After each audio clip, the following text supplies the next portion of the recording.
Welcome back to College Football Addiction. Locked on Mizzou. John Miller back with us to talk an upset possible, nasty weather out, backup quote, just a bunch of stuff today, man. How you doing? I noticed I just did this thing. The line has been moving between like 6.5 and 7. I'm just saying. I'm so sorry. I'm going to leave now. No. We won't let you off that easy. But, dude, so where is the... Okay, just pulse, like very big picture, 50,000 foot view. We'll go 20,000 higher than an airplane, I guess. Bo out, but a lot of people are high on like just it's an eliminator game. It feels like for Missouri. Certainly. Like where's the and A&M is still A&M, right? Like I know they're undefeated right now, but you kind of like you factor in the weather, you factor in everything else. Like, are people still excited, or is it like, man, the rest of this schedule is daunting with Oklahoma and A&M and other things on it? Or is it like, is there still a buy-in there? You know, it's interesting. I just talked to the Locked On Aggies guy, Matt Galatson, and he thinks if Missouri can get past this one, they'll actually beat Oklahoma and run the table and maybe have a shot at the CFP. But interestingly, I think Matt is maybe a little bit more optimistic than of the vibe I'm feeling in Columbia. It's not necessarily that people are down or giving up on the season or anything. I'll just speak for myself here and say that as much as I love Matt Zollers, hey, it's his first start. You're playing one of the best elite teams in the entire country. Am I going to be so bold to come out here and tell you that Missouri's going to win this ball game? Well, spoiler alert, I'm still going to pick the Aggies, but there are a lot of reasons to believe, and a lot of it was how Zollers played in the second half against Vanderbilt. Still a lot of reasons to believe that this can be a competitive football game, and to my lame boomer 6'7" joke, I mean, there's a reason that Missouri is getting that kind of respect. The Cassius Howell problem. Which is a problem for anybody that he lines up against. And I will talk specifically on Missouri, but we'll talk about some of A&M's guys for a second, just kind of what the plan of attack is there. I mean, that has to be the biggest concern. You talk about Zoller, like first start, yeah, he would look good in the second half last week, but like that feels like such a man. We don't want him to get welcome to SEC football with that guy laying on top of him 4 or 5 times. No, that's for sure. I mean, Missouri's pass protection, I would say so far this year has been up and down. To be fair, I think they've had some good moments and they've had some less than great moments too. Especially, I think against Auburn, boy, it was really a struggle. I think that Auburn defensive line clearly won the day there. But I will say the Missouri offense, generally speaking, the last couple years, they like to get the ball out of the quarterback's hands fairly quickly. One thing I would like to see, especially if Texas A&M likes to challenge those Missouri receivers on the outside and also likes to put multiple guys in the box to stop the Mizzou running game and Ahmad Hardy, I think you can still get the ball out of Zoller's hands quickly, but attack vertically down the field in that scenario. Because he has such good arm talent, I think you got to take those shots at the very least to make the Aggies respect it. I think, last night on the playoff rankings, they were talking about how, analytically A&M maybe has the best case to be number 1. But then when you eye test it, which we could probably talk for an hour about eye test versus resume and, maybe have issues with both sides of that. And so, but I think the reason that A&M isn't the clear number 1 is when you watch their games, I don't necessarily want to go so cliche as to say they play up and play down, but they very much have just found ways to win. And that's a massive credit to them. That's not me taking a shot at A&M, but it's not like they're just, I don't know, Bama that just goes out every week and like, hey, we're going to do this and we're going to beat you our way. Like they're okay with shootouts like you saw on the road at South Bend. They're okay with mucking it up with teams like Auburn, letting them hang around or letting Florida hang around for a first half. I think that that's a credit to A&M, but it also gives me some hope in a game that might be nasty out, might be different. It is on the road in conference in the SEC. It gives me some hope that Missouri can maybe dictate the style. Now, A&M has shown that they'll play to your style and find a way to win. But I also think that it wouldn't surprise me if this is the way, if they play this game more of Missouri's way. The result still wouldn't surprise me if A&M won, but I think that gives me some hope in this for the Tigers. Yeah, I think to your point there, I think that's more to just respect the way I'm looking at it anyway, just for Missouri's defense. I think as great as that Texas A&M offense, and there's really not really any nits to pick there. They can run the ball. Marcel Reed has taken care of the football. Their two transfer receivers have really added some pop and some explosiveness to that offense. But I just think that the SEC in general right now just lends itself to these just difficult games. It's kind of like the NFL right now. Your scoring margin's about the same, and you look at even a team like Texas. Take Texas A&M's biggest rival. You look at the Longhorns. Well, they're sitting there, number 12, I believe, in the CFP rankings that just came out.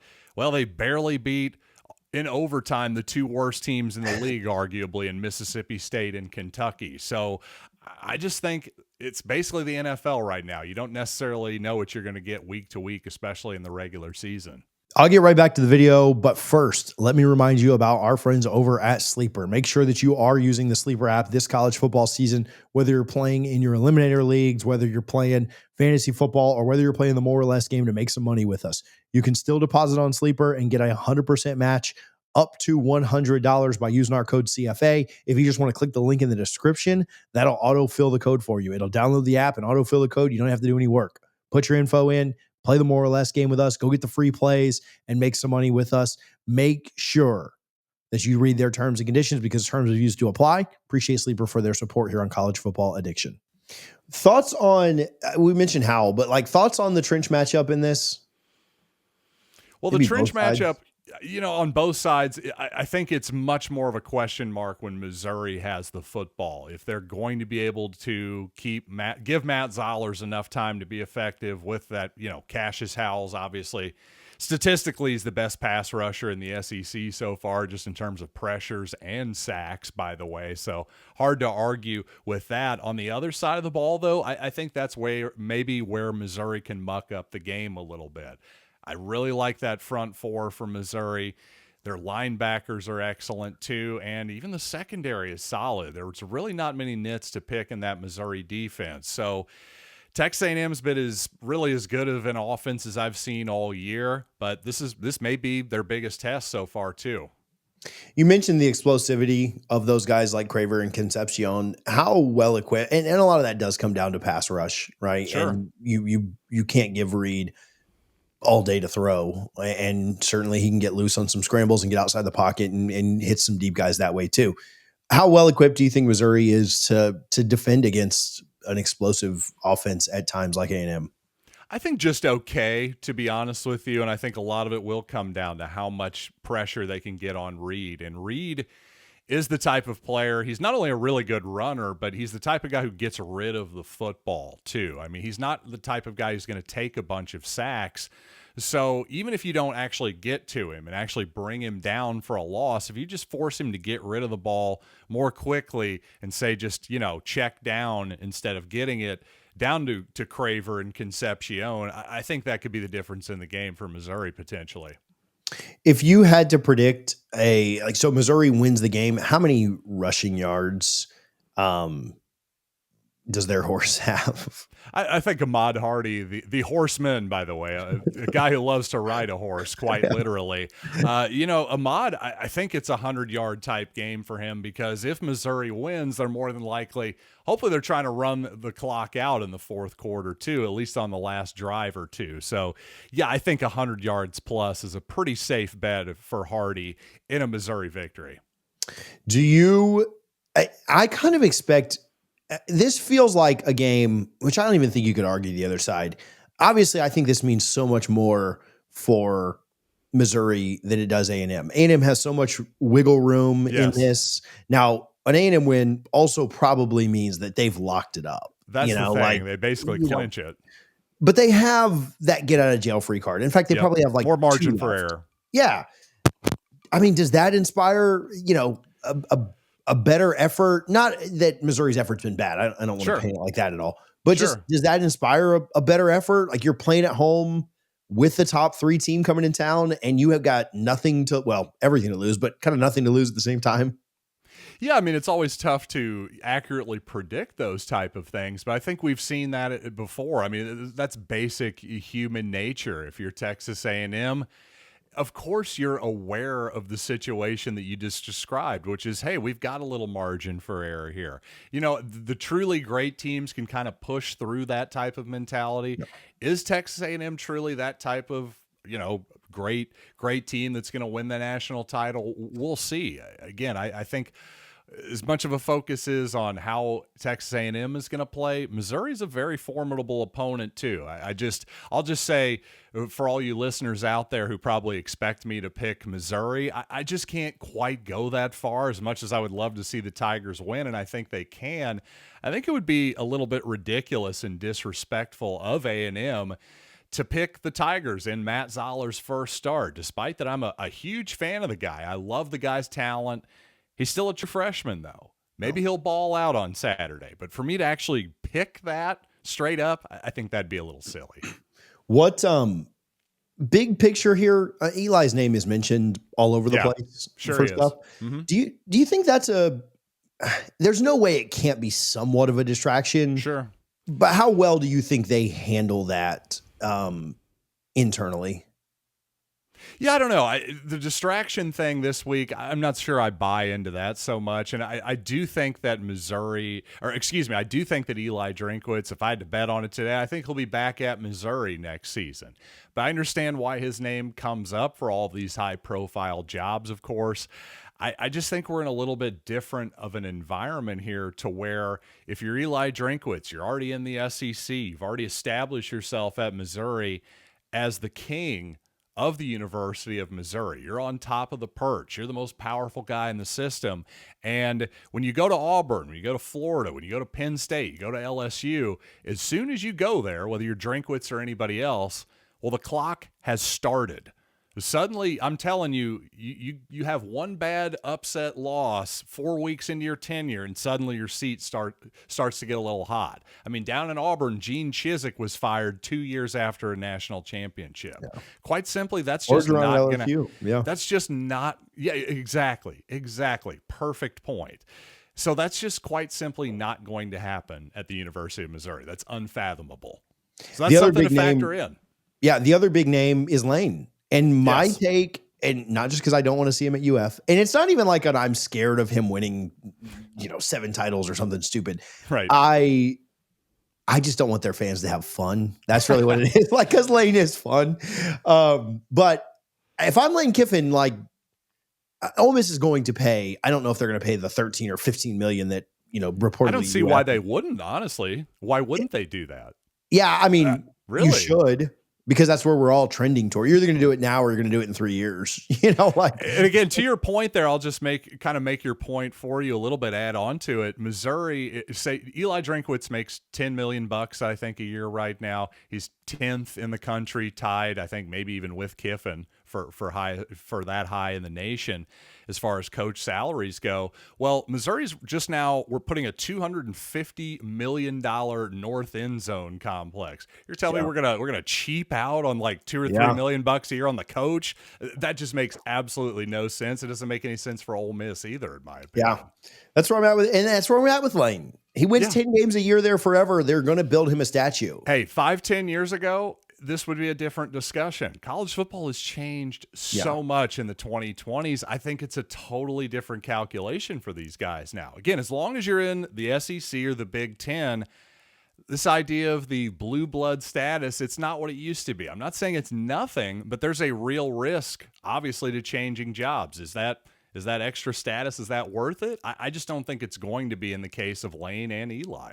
I told a UF friend this, and they didn't believe me, but I think historical relevance, it still means something. Of course. I just think it means less than it ever has. I couldn't agree more. With the advent of NIL and the portal and rev sharing and TV deals and money, if those things mean anything at all, it's got to come from somewhere. There's only 100% of the pie. So so historical relevance still means something, right? The Notre Dame logo means something. Florida State, Florida, and Alabama, fan Georgia. Bases and everything else, of course. But it means less than it ever has, right? I agree. Both things could be true. Absolutely. Yeah. Back on Missouri. Okay, so I'll let you pick your side on this. If there was an offensive number that, yeah, so we're gonna pick A&M, right? Like I'll get your score prediction in a minute. But if there was an offensive number that you would feel confident that Missouri wins if they get to, or a defensive number that if Missouri can hold A&M to, you feel confident, more confident in Missouri to win. You can pick either side, but what's the number? To me, it's offensively. I think Missouri's got to get at least, I'd say 24, maybe 28 points, because as much as I love that Missouri defense, I just have that much respect for the Texas A&M offense too. I think they're going to get it. I mean, I'd say if Missouri held them to 21 points, for example, that would be one hell of an accomplishment in my opinion. Even hold them to say 30 or so wouldn't be too shabby. So I think if you're Missouri, you've got to absolutely get into the mid upper 20s. It's possible. I just don't know how confident, again, I am betting on it in this young man's absolute first start. I think he's a baller. I think he's going to have a great Missouri career, if you're going to ask me. But again, first game, this is a tough spot for him. If he balls out, man, it's gonna be a fun career for Mad Zollers. And it'll be a fun last month of the season. We talked about the rest of the schedule. Yep. It will be a lot of fun to say, all right, maybe we wrote them off a little bit too early. Yep. What is your score on this one? Have you done one yet? You know, I threw one out on my crossover show. I said 28-21 A&M. So I'll stick with that. I like it.